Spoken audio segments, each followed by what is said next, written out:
एक सन की राजा हर रोज सुबह अपनी रानी को खड़ी कर उसकी नथ में से 100 तीर निकालता और पूछता, है कोई इस धरती पर मेरे जैसा और कोई भी वीर मर्द? रानी बेचारी कहती कि नहीं महाराज, आप जैसा वीर पुरुष और कोई नहीं। समय बीता। एक बार रानी की माँ रानी से मिलने आई। जब उसने रानी की हालत देखी तो उसकी आंखों में पानी आ गया। बोली, बेटी ये कैसी हालत बना रखी है, बिल्कुल सूखी लकड़ी के समान हो गई हो। तुम्हें कोई बीमारी है, कोई दुख दे रहा है, या फिर तुम्हें समय से रोटी नहीं मिल रही? आखिर बात क्या है? अब रानी कैसे अपनी माँ को अपना दुख बताती कि राजा हर रोज सुबह उसे खड़ी कर उसकी नथ में से 100 तीर निकालता है। हर तीर में उसका कलेजा बाहर आने को हो जाता है। अगर वो जरा सी भी हिली या राजा जरा सा भी चुका तो प्राण गए। पर जब माँ ने बार बार दबाव देकर रानी से पूछा, तब रानी बोली, क्या बताऊं माँ, किसी चीज की कोई कमी नहीं, अन्न का भंडार भरा हुआ है, पीने को अच्छा पानी है। तो फिर बात क्या है बेटी? माँ ने इस बार जब रानी का हाथ पकड़ अत्यंत रुदन स्वर में पूछा तो रानी टूट गई और अपनी वेदना प्रकट करते हुए कहा, माँ तुम्हारे जमाई राजा मेरी नाक की नथ में से 100 तीर निकालते हैं, जिससे मेरा हृदय थर थर कांपता है। मेरी तरफ आता हुआ हर तीर मुझे अपनी जिंदगी का आखिरी तीर प्रतीत होता है। यही बात मुझे हर समय अंदर ही अंदर खाए जाती है कि आज तेरा आखिरी दिन है, आज तेरा आखिरी दिन है। बस माँ, इसी चिंता के कारण कुछ भी खाना पीना मेरे हलक से नीचे नहीं उतरता। रानी की माँ ने हैरान होते हुए कहा, ये तुम क्या कह रही हो बेटी, ये कब हुआ? रानी बोली, माँ ये मत पूछो कब हुआ, ये पूछो कब नहीं हुआ। राजा हर रोज सुबह मुझे खड़ी करके सबसे पहले मेरी नथ में से 100 तीर निकालते हैं, उसके बाद ही अपना दिन शुरू करते हैं। बोली, कुछ बोलते भी हैं? रानी बोली, हाँ माँ कहते हैं। है इस धरती पर मेरे जैसा कोई और मर्द? रानी की माँ कुछ सोचते हुए बोली, बेटी चिंता मत कर, कल वो जब ऐसा पूछे तो कह देना, दुनिया में मर्द बहुत, घर नहीं तो बाहर बहुत, घर से बाहर निकलो शेर को स्वा शेर बहुत। इतना कह रानी की माँ अपनी बेटी से विदाई ले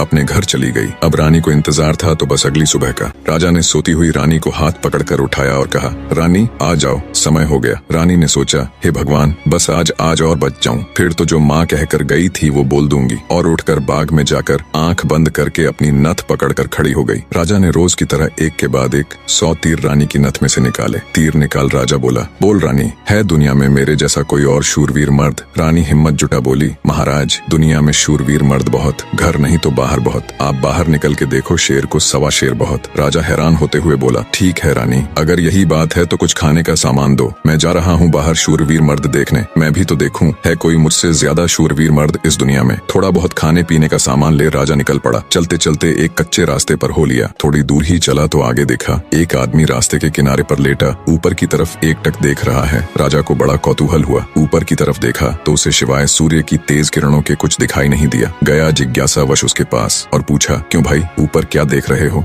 काणे आदमी ने कहा, इंद्र के अखाड़े में परियों का नाच हो रहा है, वो देख रहा हूँ। राजा ने एक बार फिर से ऊपर देखा पर उसे कुछ दिखाई न दिया तो उसका आश्चर्य बढ़ गया। काणे आदमी ने ऊपर की तरफ ध्यान लगाए लगाए राजा से पूछा, तुम कौन हो भाई और कहाँ जा रहे हो? राजा बोला, मैं मालवा का राजा उत्पल राज हूँ, मैं दुनिया में शूरवीर मर्द देखने जा रहा हूँ। काणे को बड़ा कौतुक हुआ। बोला, तो थोड़ी देर मेरी प्रतीक्षा करो भाई। नाचते नाचते एक परी की पाजेब टूट गई है, वो नीचे गिरने वाली है, बस उसको लेकर मैं भी तुम्हारे साथ शूरवीर मर्द देखने चलूंगा। कुछ ही देर में आकाश से छम की आवाज से एक पाजेब नीचे आ गिरी। काणे ने उसे उठाया और जेब में रख लिया और बोला, अब चलो भाई मर्द देखने। मर्द कैसे होते हैं मैं भी तो देखूं। राजा के आश्चर्य की कोई सीमा नहीं थी। उसका अहंकार तो यही नष्ट हो चुका था, उसकी हवाइयां उड़ चुकी थीं। सोचा कि तू तो रानी की नथ से तीर निकाल अपने आप को सबसे बड़ा मर्द समझता था, तेरे से ज्यादा तो ये काणा है। एक आंख से अंधा होते हुए भी इंद्र के अखाड़े में क्या हो रहा है देख लेता है। अब राजा और काणा आदमी दोनों एक साथ चल पड़े मर्द देखने। राजा और काणा आदमी अभी कुछ दूर ही चले थे। आगे एक नौजवान व्यक्ति धनुष बाण लिए किसी की प्रतीक्षा में बैठा था। राजा ने उससे भी पूछ लिया, क्यों भाई कैसे बैठे हो? व्यक्ति बोला, अपने दोस्त का इंतजार कर रहा हूँ। राजा बोला, कहाँ है तुम्हारा दोस्त? व्यक्ति बोला, मैंने 100 कोस पर तीर मारा है, उसे लेने के लिए गया है। इतना सुनना था कि राजा के पैरों नीचे से जमीन खिसक गई। कहानी को बीच में रोक आपकी जानकारी के लिए बता दूं, पुराने समय में दूरी मापने के लिए किलोमीटर या मीटर नहीं बल्कि तब के लोग कोसों के द्वारा ही दूरी को मापते थे। उस समय के एक कोस का मतलब आज के लगभग 3 किलोमीटर है। तो नौजवान व्यक्ति ने राजा और काणे आदमी से पूछा, तुम लोग कहाँ जा रहे हो? काणे ने कहा, मर्द देखने। उत्सुकतावश नौजवान ने कहा, तो भाई हम भी चलेंगे तुम्हारे साथ मर्द देखने, बस थोड़ा इंतजार करो, मेरा दोस्त अभी मेरा तीर लेकर आता ही होगा। राजा बोला, 100 कोस से आज ही थोड़े ना आ जाएगा, उसे तो कई दिन लगेंगे। नौजवान ने मुस्कुराते हुए कहा, नहीं मान्यवर, उसे 100 कोस से जाने और आने में सिर्फ 1 घंटा लगता है। थोड़ी ही देर में एक लंगड़ा व्यक्ति नौजवान के द्वारा छोड़ा हुआ तीर हाथ में लेकर आता है। अब राजा को काटो तो खून नहीं रानी की नथ में से तीर निकाल खुद को मर्द सूरमा समझने वाले राजा को अब एक से एक बड़े सूरमा टकरा रहे थे। वो जिस बिल में हाथ डाल रहा था वहीं से सांप फुफकारते हुए निकल रहे थे। एक काना आदमी जो एक आंख ना होते हुए भी इंद्र के अखाड़े में परियों का नाच देख रहा है। एक युवा पराक्रमी नौजवान 100 कोस तक तीर मार रहा है। एक अपाहिज लंगड़ा आदमी 100 कोस की दूरी सिर्फ 1 घंटे में नाप देता है। बोझिल कदमों के साथ राजा अब उन तीनों के साथ आगे चल पड़ता है। चलते चलते वे एक नगर में पहुंचे जहां एक राजा की लड़की का स्वयंवर चल रहा था। स्वयंवर की शर्त थी कि जो व्यक्ति 50 कोस से 2 घंटे में हंसता पान बोल सुपारी ला देगा उसी के साथ रानी का विवाह कर दिया जाएगा। चारों में से लंगड़ा ही इस काबिल था जो कोसों की दूरी मिनटों के हिसाब से तय कर सकता था। अंततः चारों की सलाह पर लंगड़ा व्यक्ति स्वयंवर की शर्त पूरी करने के लिए तैयार हो गया और शर्त अनुसार हंसता पान बोल सुपारी लाने के लिए चल पड़ा।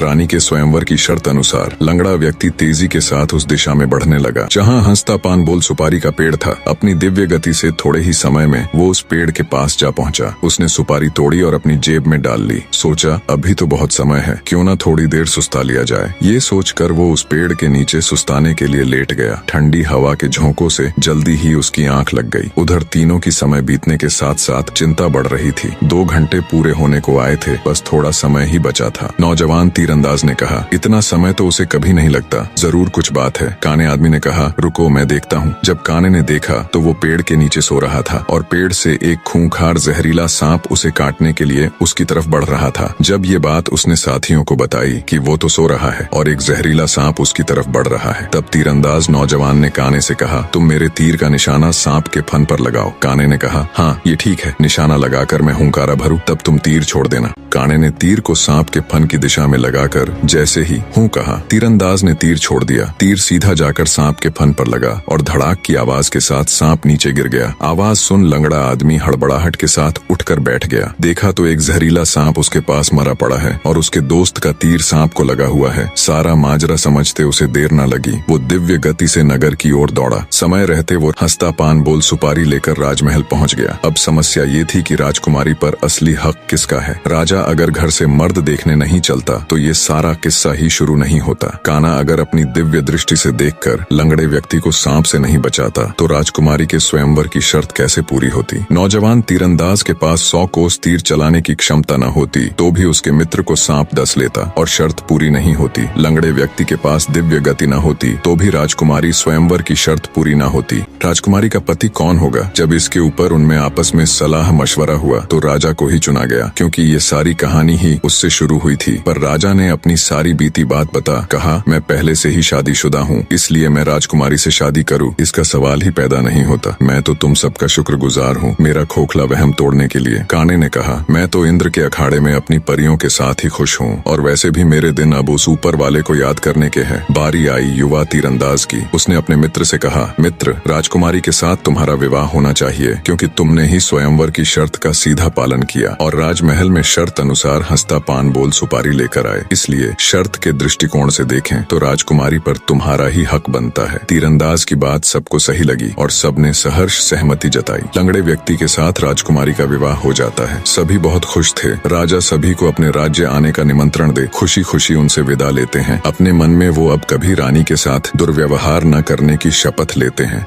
निष्कर्ष, वास्तविक वीरता केवल बाहरी शक्तियों में नहीं बल्कि आंतरिक विनम्रता, संयम और दूसरों की महत्ता को समझने में होती है। राजा उत्पल राज्य ने स्वयं को सबसे बड़ा शूरवीर माना और अपने अहंकार में अंधा हो गया था। वह अपनी रानी पर अत्याचार कर अपनी वीरता का प्रदर्शन करता था, परंतु वास्तव में वह अपने भीतर की हीन भावना और असुरक्षा को छिपा रहा था। अपनी यात्रा के दौरान राजा की ऐसे व्यक्तियों से मुलाकात होती है जिनकी क्षमताएं उससे कहीं अधिक होती हैं। उस एक आंख वाले व्यक्ति का दिव्य दृष्टि से इंद्रलोक का नृत्य देख पाना, उस युवा तीरंदाज का 100 कोस दूर तक तीर मारना और अपाहिज व्यक्ति का अद्वितीय वेग से दूरी तय करना, ये सभी घटनाएं राजा को यह समझाती हैं कि यह संसार अप्रतिम और असीम क्षमताओं का भंडार है। हर व्यक्ति में कुछ न कुछ विशिष्टता होती है और किसी को भी स्वयं से निम्न समझना उसके प्रति अन्याय है। अंततः सच्ची महानता और शक्ति आत्मनिरीक्षण, अपने अहंकार को त्यागने और हर व्यक्ति को उसकी श्रेष्ठता के साथ स्वीकार करने में है। अहंकार नष्ट करने से व्यक्ति का हृदय प्रेम, आदर और करुणा से भर जाता है, जो कि आध्यात्मिक उन्नति का मार्ग है।